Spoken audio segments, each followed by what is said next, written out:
Hi everyone, welcome to Somnary Tales.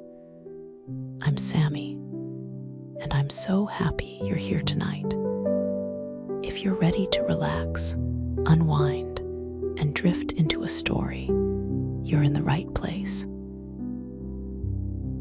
Part 2. A Voyage to Bedtime. Chapter 1. A great storm described, the long boat sent to fetch water. The author goes with it to discover the country. He is left on shore, is seized by one of the natives, and carried to a farmer's house. His reception, with several accidents that happened there. A description of the inhabitants, having been condemned by nature and fortune to active and restless life. In 2 months after my return, I again left my native country and took shipping in the Downs on the 20th day of June, 1702. In the Adventure, Captain John Nicholas, a Cornish man, commander, bound for Surat. We had a very prosperous gale, till we arrived at the Cape of Good Hope, where we landed for fresh water. But discovering a leak, we unshipped our goods and wintered there, for the captain falling sick of an ague. We could not leave the Cape till the end of March. We then set sail and had a good voyage till we passed the Straits of Madagascar. But having got northward of that island, and to about 5 degrees south latitude, the winds, which in those seas are observed to blow a constant equal gale between the north and west, from the beginning of December to the beginning of May, on the 19th of April began to blow with much greater violence and more westerly than usual, continuing so for 20 days together, during which time we were driven a little to the east of the Molucca Islands and about 3 degrees northward of the line, as our captain found by an observation. He took the 2nd of May, at which time the wind ceased, and it was a perfect calm, whereat I was not a little rejoiced. But he, being a man well experienced in the navigation of those seas, bid us all prepare against a storm, which accordingly happened the day following. For the southern wind, called the southern monsoon, began to set in. Finding it was likely to overblow, we took in our spritsail and stood by to hand the foresail. But making foul weather, we looked the guns were all fast and handed the mizen. The ship lay very broad off, so we thought it better spooning before the sea than trying or hulling. We reefed the foresail and set him, and hauled aft the foresheet. The helm was hard aweather. The ship wore bravely. We belayed the fore downhaul, but the sail was split, and we hauled down the yard, and got the sail into the ship, and unbound all the things clear of it. It was a very fierce storm. The sea broke strange and dangerous. We hauled off upon the lanyard of the whipstaff, and helped the man at the helm. We would not get down our topmast, but let all stand, because she scudded before the sea very well, and we knew that the topmast being aloft, the ship was the wholesomer, and made better way through the sea, seeing we had sea room. When the storm was over, we set foresail and mainsail, and brought the ship to. Then we set the mizen, maintopsail, and the foretopsail, Our course was east-northeast. The wind was at southwest. We got the starboard tacks aboard. We cast off our weather braces and lifts. We set in the lee braces and hauled forward by the weather bowlings, and hauled them tight, and belayed them, and hauled over the mizzen tack to windward, and kept her full, and by as near as she would lie. During this storm, which was followed by a strong wind west-southwest, we were carried, by my computation, about 500 leagues to the east, so that the oldest sailor on board could not tell in what part of the world we were. Our provisions held out well, our ship was staunch, and our crew all in good health. But we lay in the utmost distress for water. We thought it best to hold on the same course, rather than turn more northerly, which might have brought us to the northwest part of Great Tartary and into the frozen sea. On the 16th day of June, 1703, a boy on the topmast discovered land. On the 17th, we came in full view of a great island or continent, for we knew not whether. On the south side, whereof was a small neck of land jutting out into the sea, and a creek too shallow to hold a ship of above 100 tons. We cast anchor within a league of this creek, and our captain sent a dozen of his men, well armed in the longboat, with vessels for water, if any could be found. I desired his leave to go with them, that I might see the country and make what discoveries I could. When we came to land, we saw no river or spring, nor any sign of inhabitants. Our men therefore wandered on the shore to find out some fresh water near the sea, and I walked alone about a mile on the other side, where I observed the country, all barren and rocky. I now began to be weary, and seeing nothing to entertain my curiosity, I returned gently down towards the creek, and the sea being full in my view, I saw our men already got into the boat, and rowing for life to the ship. I was going to holla after them, although it had been to little purpose, when I observed a huge creature walking after them in the sea, as fast as he could. He waded not much deeper than his knees, and took prodigious strides. But our men had the start of him half a league, and the sea thereabouts being full of sharp-pointed rocks, the monster was not able to overtake the boat. This I was afterwards told, for I durst not stay to see the issue of the adventure, but ran as fast as I could the way I first went, and then climbed up a steep hill, which gave me some prospect of the country. I found it fully cultivated, but that which first surprised me was the length of the grass, which, in those grounds that seemed to be kept for hay, was about 20 feet high. I fell into a high road, for so I took it to be, though it served to the inhabitants only as a footpath through a field of barley.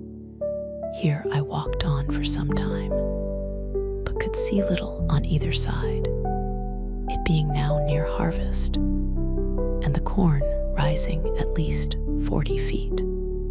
I was an hour walking to the end of this field, which was fenced in with a hedge of at least 120 feet high, and the trees so lofty that I could make no computation of their altitude. There was a stile to pass from this field into the next, It had 4 steps and a stone to cross over when you came to the uppermost. It was impossible for me to climb this stile because every step was 6 feet high and the upper stone about 20.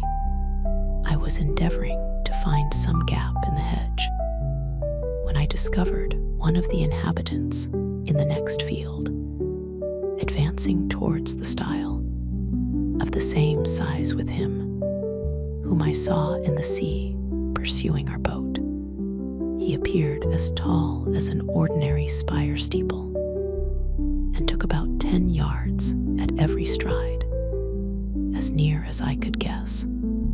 I was struck with the utmost fear and astonishment, and ran to hide myself in the corn, whence I saw him at the top of the stile, looking back into the next field on the right hand, and heard him call in a voice many degrees louder than a speaking trumpet.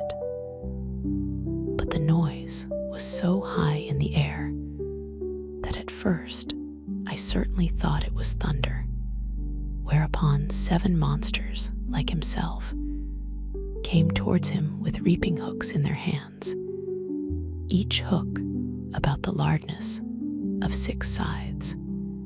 These people were not so well clad as the first, whose servants or laborers they seemed to be. For upon some words he spoke, they went to reap the corn in the field where I lay.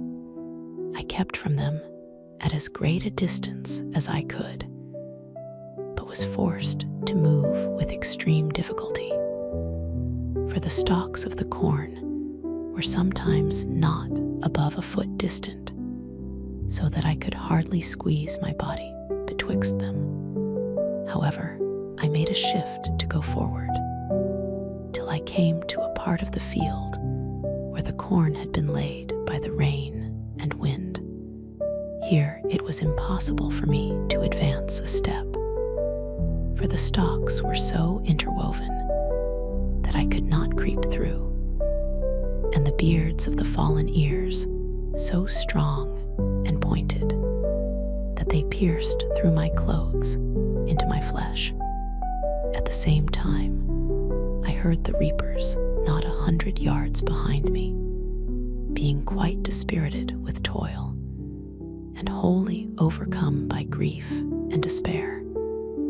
I lay down between 2 ridges, and heartily wished I might there end my days.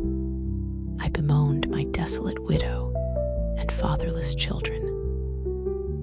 I lamented my own folly and willfulness in attempting a second voyage against the advice of all my friends and relations.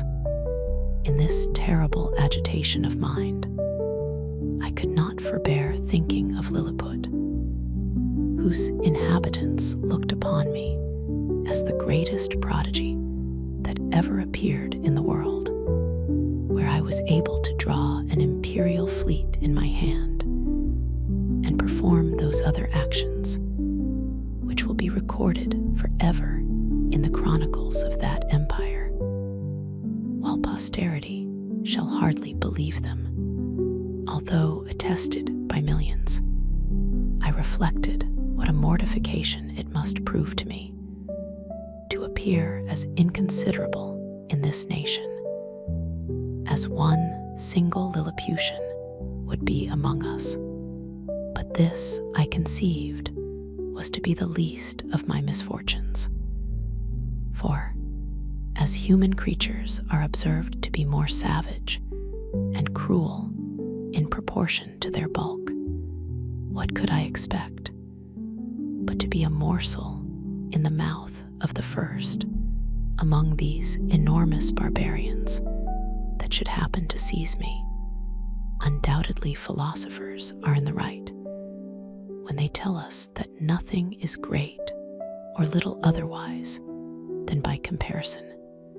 It might have pleased fortune to have let the Lilliputians find some nation where the people were as diminutive with respect to them as they were to me.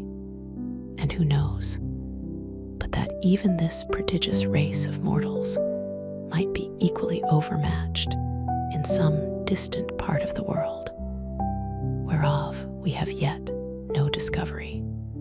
Scared and confounded as I was, I could not forbear going on with these reflections, when one of the reapers, approaching within 10 yards of the ridge where I lay, made me apprehend that with the next step I should be squashed to death under his foot, or cut in two with his reaping hook.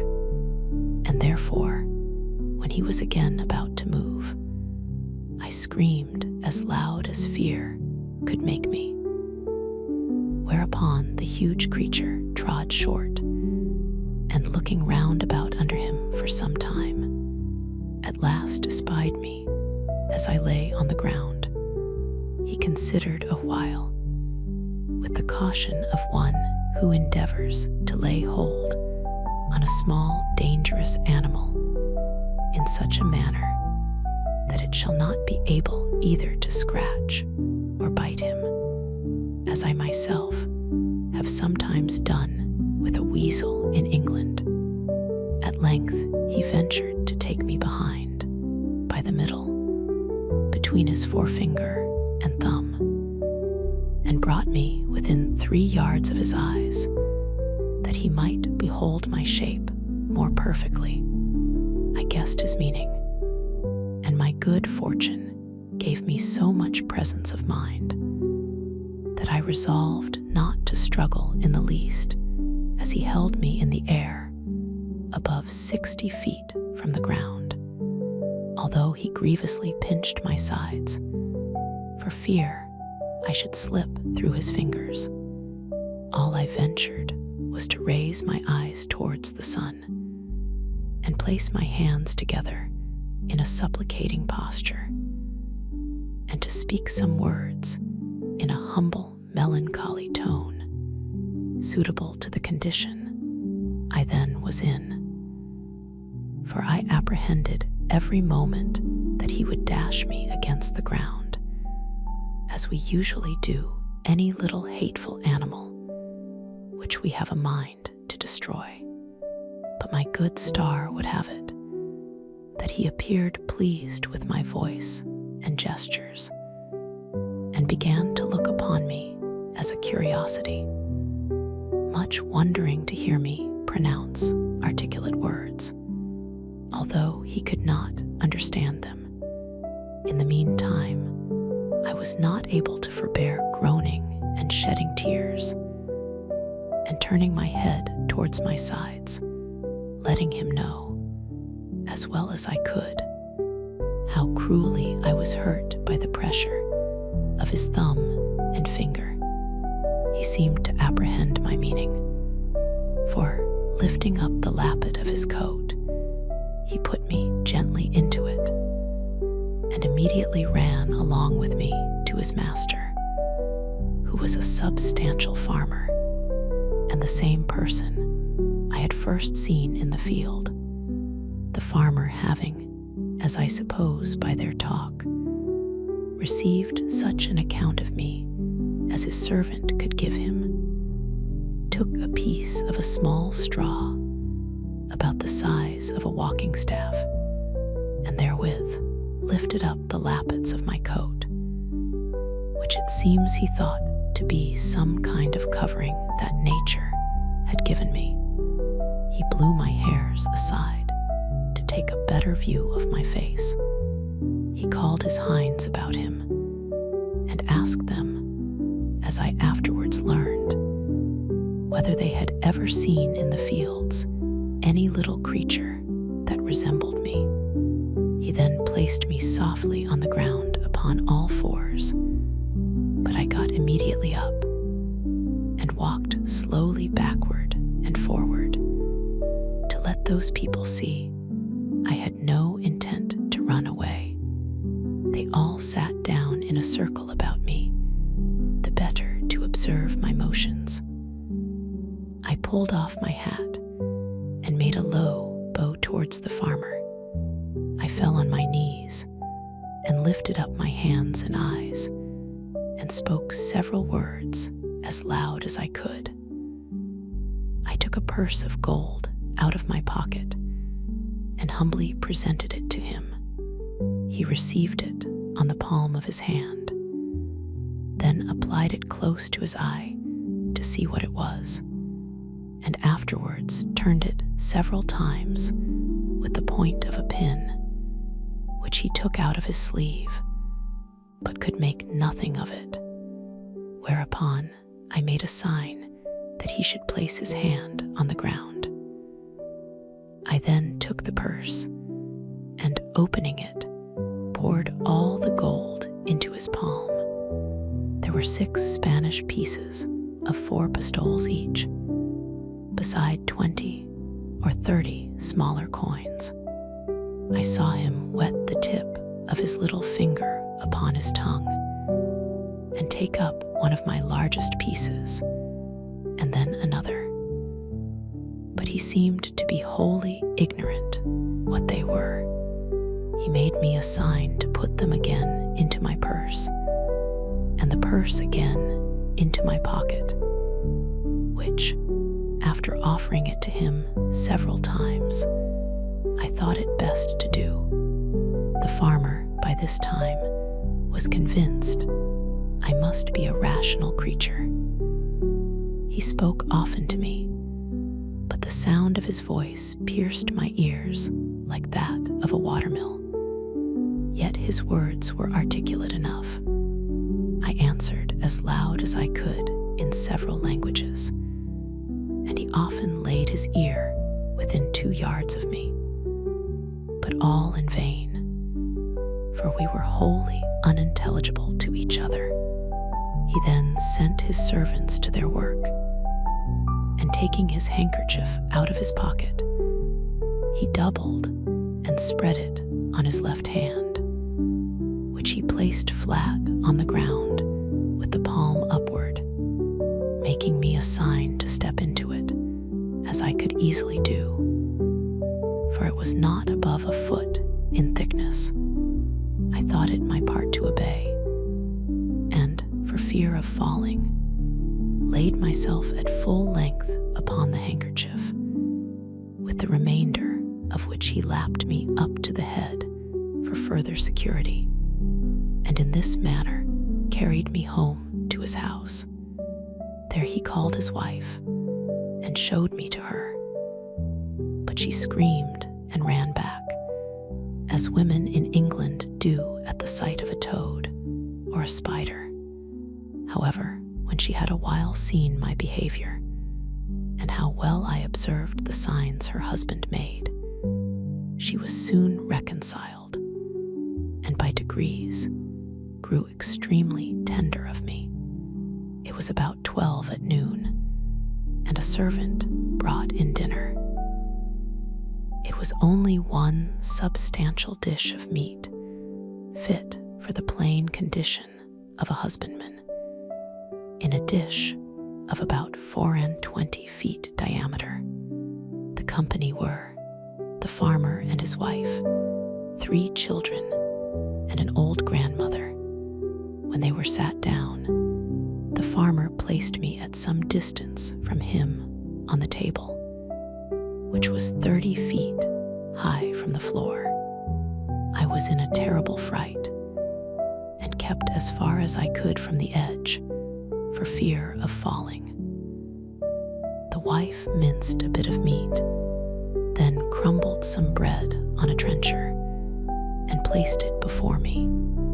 I made her a low bow, took out my knife and fork, and fell to eat, which gave them exceeding delight. The mistress sent her maid for a small dram cup, which held about 2 gallons, and filled it with drink. I took up the vessel with much difficulty in both hands, and in a most respectful manner drank to her ladyship's health, expressing the words as loud as I could in English, which made the company laugh so heartily that I was almost deafened with the noise. This liquor tasted like a small cider, and was not unpleasant. Then the master made me a sign to come to his trencher side. But as I walked on the table, being in great surprise all the time, as the indulgent reader will easily conceive and excuse, I happened to stumble against a crust and fell flat on my face, but received no hurt. I got up immediately, and observing the good people to be in much concern, I took my hat, which I held under my arm out of good manners, and waving it over my head, made 3 huzzas, to show I had got no mischief by my fall, but advancing forward towards my master, as I shall henceforth call him, his youngest son, who sat next to him, an arch boy of about 10 years old, took me up by the legs and held me so high in the air that I trembled every limb. But his father snatched me from him, and at the same time gave him such a box on the left ear as would have felled an European troop of horse to the earth, ordering him to be taken from the table, but being afraid the boy might owe me a spite, and well remembering how mischievous all children among us naturally are to sparrows, rabbits, young kittens, and puppy dogs, I fell on my knees, and pointing to the boy, made my master to understand, as well as I could, that I desired his son might be pardoned. The father complied, and the lad took his seat again, whereupon I went to him and kissed his hand, which my master took, and made him stroke me gently with it. In the midst of dinner, my mistress's favorite cat leaped into her lap. I heard a noise behind me like that of a dozen stocking weavers at work, and turning my head, I found it proceeded from the purring of that animal, who seemed to be 3 times larger than an ox, as I computed by the view of her head and one of her paws, while her mistress was feeding and stroking her. The fierceness of this creature's countenance altogether discomposed me, though I stood at the farther end of the table, above 50 feet off, and although my mistress held her fast, for fear she might give a spring and seize me in her talons, but it happened there was no danger, for the cat took not the least notice of me when my master placed me within 3 yards of her, and as I have been always told, and found true by experience in my travels, that flying or discovering fear before a fierce animal is a certain way to make it pursue or attack you. So I resolved, in this dangerous juncture, to show no manner of concern. I walked with intrepidity 5 or 6 times before the very head of the cat, and came within half a yard of her, whereupon she drew herself back, as if she were more afraid of me. I had less apprehension concerning the dogs, whereof 3 or 4 came into the room, as it is usual in farmers' houses, one of which was a mastiff, equal in bulk to 4 elephants, and another a greyhound, somewhat taller than the mastiff, but not so large. When dinner was almost done, the nurse came in with a child of a year old in her arms, who immediately spied me, and began a squall that you might have heard from London Bridge to Chelsea, after the usual oratory of infants, to get me for a plaything. The mother, out of pure indulgence, took me up, and put me towards the child, who presently seized me by the middle and got my head into his mouth, where I roared so loud that the urchin was frighted and let me drop, and I should infallibly have broke my neck if the mother had not held her apron under me. The nurse, to quiet her babe, made use of a rattle, which was a kind of hollow vessel filled with great stones, and fastened by a cable to the child's waist, but all in vain, so that she was forced to apply the last remedy by giving it suck.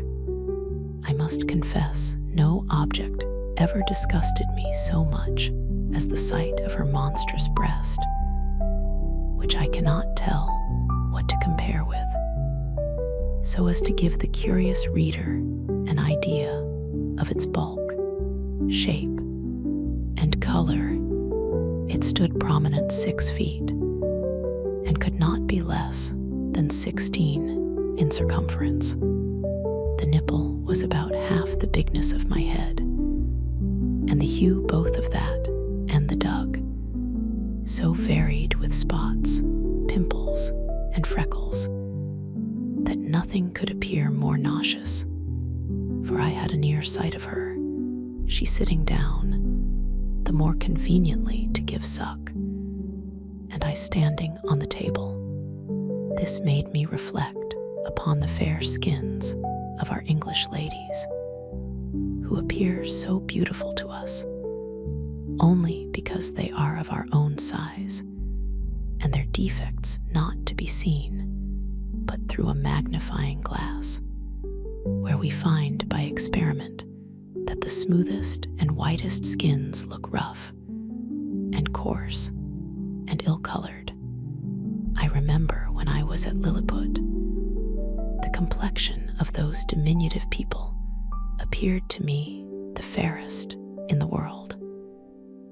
And talking upon this subject with a person of learning there, who was an intimate friend of mine, he said that my face appeared much fairer and smoother when he looked on me from the ground than it did upon a nearer view. When I took him up in my hand and brought him close, which he confessed was at first a very shocking sight, he said he could discover great holes in my skin, that the stumps of my beard were 10 times stronger than the bristles of a boar, and my complexion made up of several colors altogether disagreeable. Although I must beg leave to say for myself that I am as fair as most of my sex and country, and very little sunburned by all my travels. On the other side, discoursing of the ladies in that emperor's court, he used to tell me, one had freckles, another too wide a mouth, a third too large a nose, nothing of which I was able to distinguish. I confess this reflection was obvious enough, which, however, I could not forbear, lest the reader might think those vast creatures were actually deformed. For I must do them the justice to say they are a comely race of people, and particularly the features of my master's countenance, although he was but a farmer. When I beheld him from the height of 60 feet, appeared very well proportioned. When dinner was done, my master went out to his laborers, and, as I could discover by his voice and gesture, gave his wife strict charge to take care of me. I was very much tired and disposed to sleep, which my mistress perceiving, she put me on her own bed and covered me with a clean white handkerchief, but larger and coarser than the mainsail of a man of war. I slept about 2 hours and dreamt I was at home with my wife and children, which aggravated my sorrows when I awaked and found myself alone in a vast room between 200 and 300 feet wide and above 200 high, lying in a bed 20 yards wide. My mistress was gone about her household affairs and had locked me in.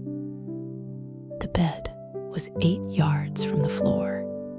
Some natural necessities required me to get down. I durst not presume to call, and if I had, it would have been in vain, with such a voice as mine, at so great a distance from the room where I lay to the kitchen where the family kept. While I was under these circumstances, 2 rats crept up the curtains and ran smelling backwards and forwards on the bed.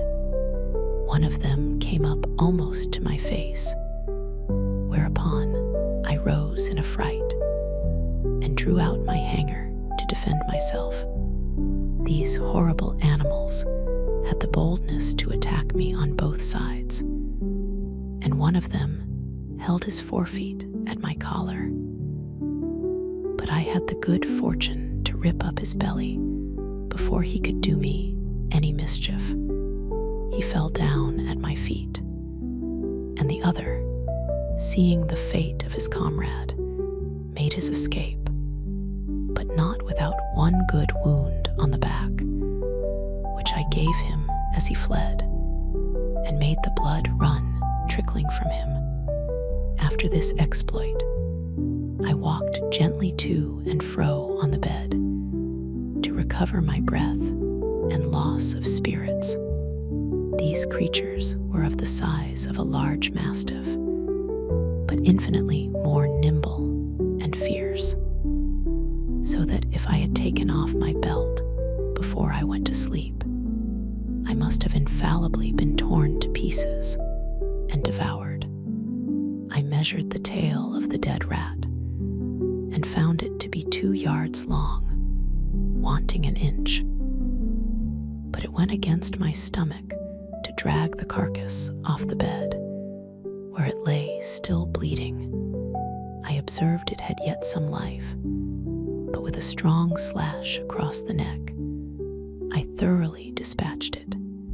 Soon after, my mistress came into the room, who, seeing me all bloody, ran and took me up in her hand.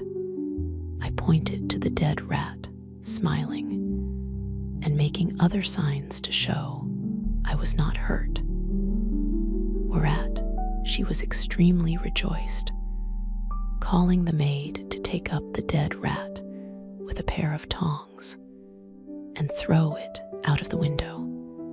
Then she set me on a table, where I showed her my hanger all bloody, and wiping it on the lappet of my coat, returned it to the scabbard. I was pressed to do more than one thing which another could not do for me, and therefore endeavored to make my mistress understand that I desired to be set down on the floor, which after she had done, my bashfulness would not suffer me to express myself farther than by pointing to the door and bowing several times. The good woman, with much difficulty, at last perceived what I would be at, and taking me up again in her hand, walked into the garden, where she set me down. I went on one side about 200 yards, and beckoning to her not to look or to follow me, I hid myself between 2 leaves of sorrel, and there discharged the necessities of nature. I hope the gentle reader will excuse me for dwelling on these and the like particulars, which, however insignificant they may appear to groveling, vulgar minds, yet will certainly help a philosopher to enlarge his thoughts and imagination, and apply them to the benefit of public as well as private life. which was my sole design in presenting this and other accounts of my travels to the world, wherein I have been chiefly studious of truth, without affecting any ornaments of learning or of style. But the whole scene of this voyage made so strong an impression on my mind, and is so deeply fixed in my memory, that, in committing it to paper, I did not omit one material circumstance.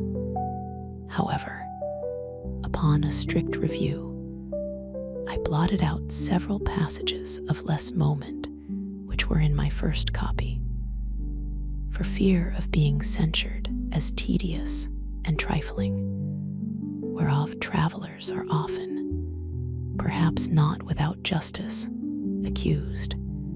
Chapter 2. A description of the farmer's daughter, the author carried to a market town, and then to the metropolis. The particulars of his journey. My mistress had a daughter of 9 years old, a child of towardly parts for her age, very dexterous at her needle, and skillful in dressing her baby. Her mother and she contrived to fit up the baby's cradle for me against night. The cradle was put into a small drawer of a cabinet, and the drawer placed upon a hanging shelf for fear of the rats. This was my bed all the time I stayed with those people, though made more convenient by degrees, as I began to learn their language and make my wants known. This young girl was so handy that after I had once or twice pulled off my clothes before her, she was able to dress and undress me, though I never gave her that trouble when she would let me do either myself. She made me 7 shirts and some other linen of as fine cloth as could be got, which indeed was coarser than sackcloth, and these she constantly washed for me with her own hands. She was likewise my schoolmistress to teach me the language. When I pointed to anything, she told me the name of it in her own tongue, so that in a few days I was able to call for whatever I had a mind to. She was very good-natured, and not above 40 feet high, being little for her age. She gave me the name of Grildrig, which the family took up, and afterwards the whole kingdom. The word imports what the Latins call nanunculus, the Italians homincelatino, and the English mannikin. To her I chiefly owe my preservation in that country. We never parted while I was there. I called her my Glumdalclitch, or little nurse, and should be guilty of great ingratitude if I omitted this honorable mention of her care and affection towards me, which I heartily wish it lay in my power to requite as she deserves, instead of being the innocent but unhappy instrument of her disgrace, as I have too much reason to fear. It now began to be known and talked of in the neighborhood that my master had found a strange animal in the field, about the bigness of a splachnook, but exactly shaped in every part like a human creature, which it likewise imitated in all its actions, seemed to speak in a little language of its own, had already learned several words of theirs, went erect upon 2 legs, was tame and gentle, would come when it was called, do whatever it was bid, had the finest limbs in the world, and a complexion fairer than a nobleman's daughter of 3 years old. Another farmer, who lived hard by, and was a particular friend of my master, came on a visit on purpose to inquire into the truth of this story. I was immediately produced and placed upon a table, where I walked as I was commanded, drew my hanger, put it up again, made my reverence to my master's guest, asked him in his own language how he did, and told him he was welcome, just as my little nurse had instructed me.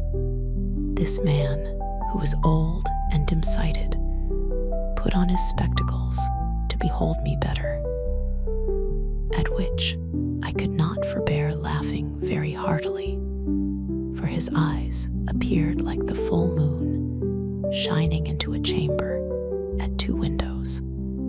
Our people, who discovered the cause of my mirth, bore me company in laughing, at which the old fellow was fool enough to be angry and out of countenance. He had the character of a great miser, and, to my misfortune, he well deserved it by the cursed advice he gave my master, to show me as a sight upon a market day in the next town, which was half an hour's riding, about 22 miles from our house. I guessed there was some mischief when I observed my master and his friend whispering together, sometimes pointing at me, and my fears made me fancy that I overheard and understood some of their words. But the next morning Glumdalclitch, my little nurse, told me the whole matter, which she had cunningly picked out from her mother. The poor girl laid me on her bosom and fell a-weeping with shame and grief. She apprehended some mischief would happen to me from rude vulgar folks, who might squeeze me to death, or break one of my limbs by taking me in their hands. She had also observed how modest I was in my nature, how nicely I regarded my honor, and what an indignity I should conceive it to be exposed for money as a public spectacle to the meanest of the people. She said her papa and mamma had promised that Grildrig should be hers, but now she found they meant to serve her as they did last year, when they pretended to give her a lamb, and yet, as soon as it was fat, sold it to a butcher. For my own part, I may truly affirm that I was less concerned than my nurse. I had a strong hope, which never left me, that I should one day recover my liberty. And as to the ignominy of being carried about for a monster, I considered myself to be a perfect stranger in the country, and that such a misfortune could never be charged upon me as a reproach, if ever I should return to England, since the King of Great Britain himself, in my condition, must have undergone the same distress. My master, pursuant to the advice of his friend, carried me in a box the next market day to the neighboring town, and took along with him his little daughter, my nurse, upon a pillion behind him. The box was close on every side, with a little door for me to go in and out, and a few gimlet holes to let in air.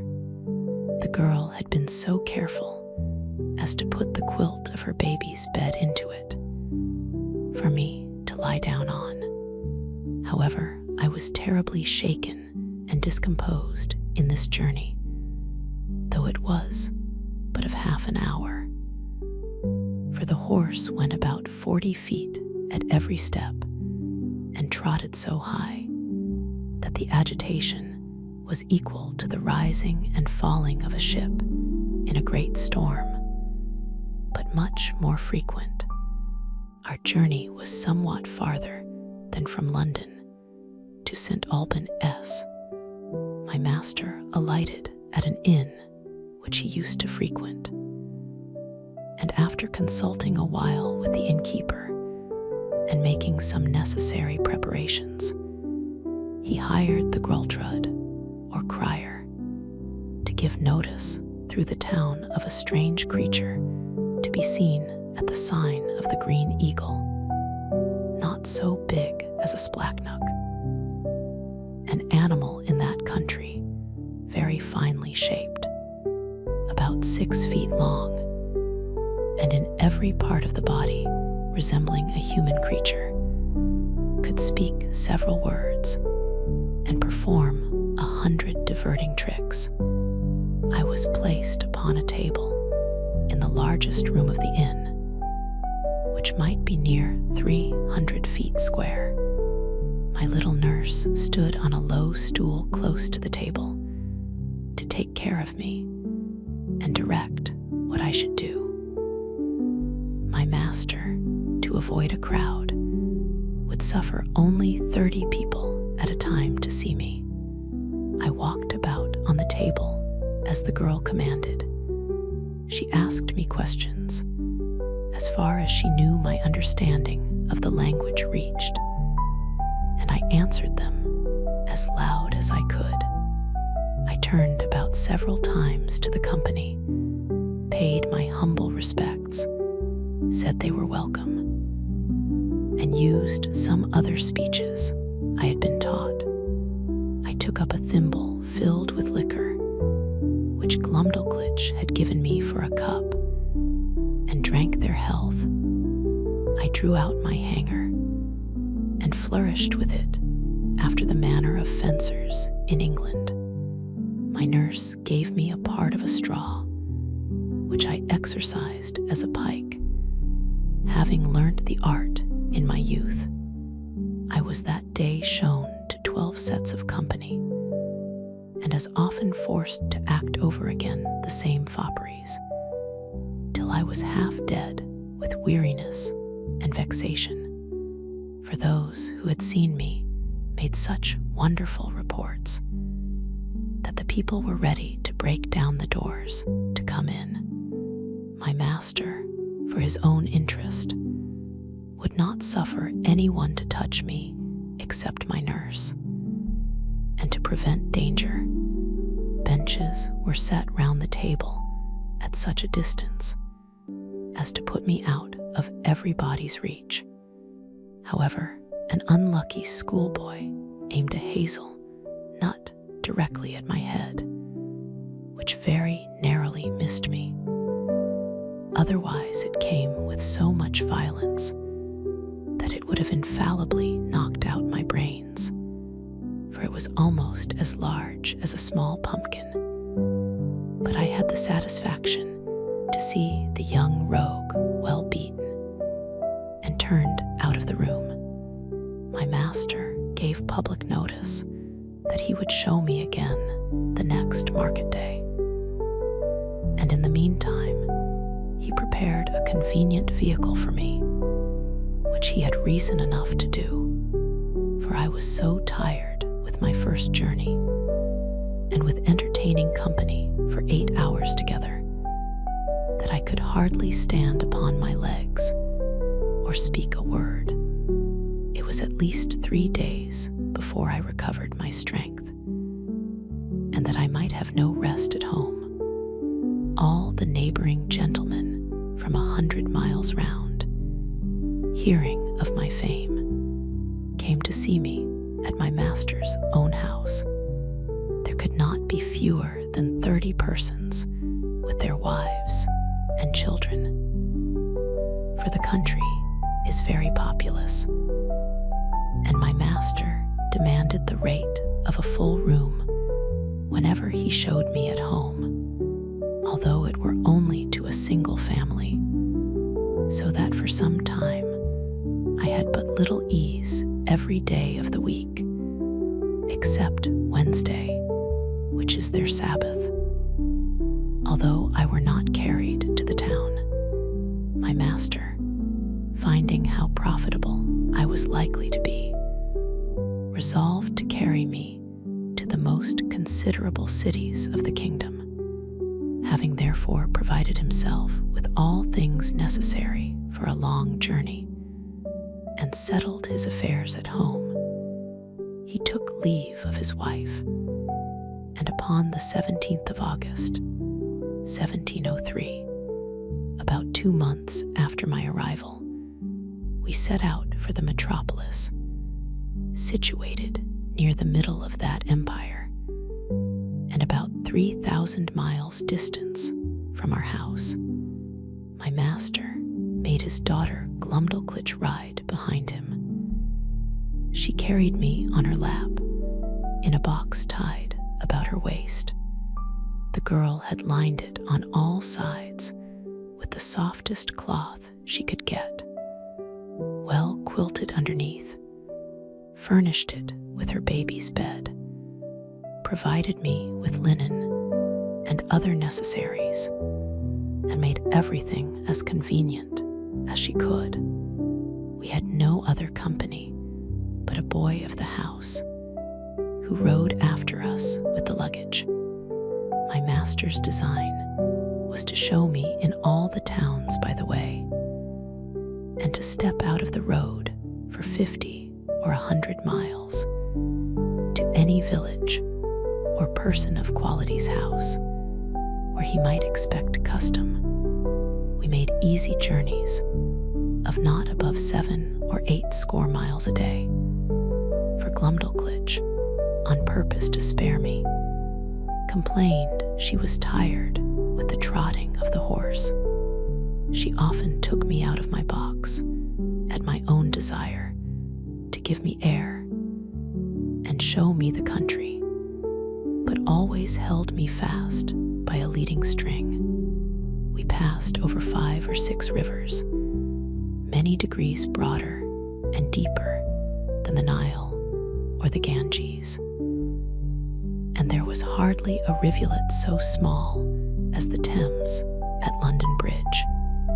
We were 10 weeks in our journey, and I was shown in 18 large towns, besides many villages and private families. On the 26th day of October, we arrived at the metropolis, called in their language Lorbrulgrud, or Pride of the Universe. My master took a lodging in the principal street of the city, not far from the royal palace, and put out bills in the usual form, containing an exact description of my person and parts. He hired a large room between 300 and 400 feet wide. He provided a table 60 feet in diameter, upon which I was to act my part, and palisadoed it round 3 feet from the edge, and as many high, to prevent my falling over. I was shown 10 times a day, to the wonder and satisfaction of all people. I could now speak the language tolerably well, and perfectly understood every word that was spoken to me. Besides, I had learnt their alphabet, and could make a shift to explain a sentence here and there.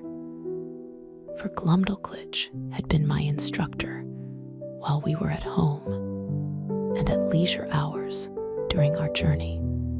She carried a little book in her pocket, not much larger than a Sanson's atlas. It was a common treatise for the use of young girls, giving a short account of their religion. Out of this, she taught me my letters and interpreted the words.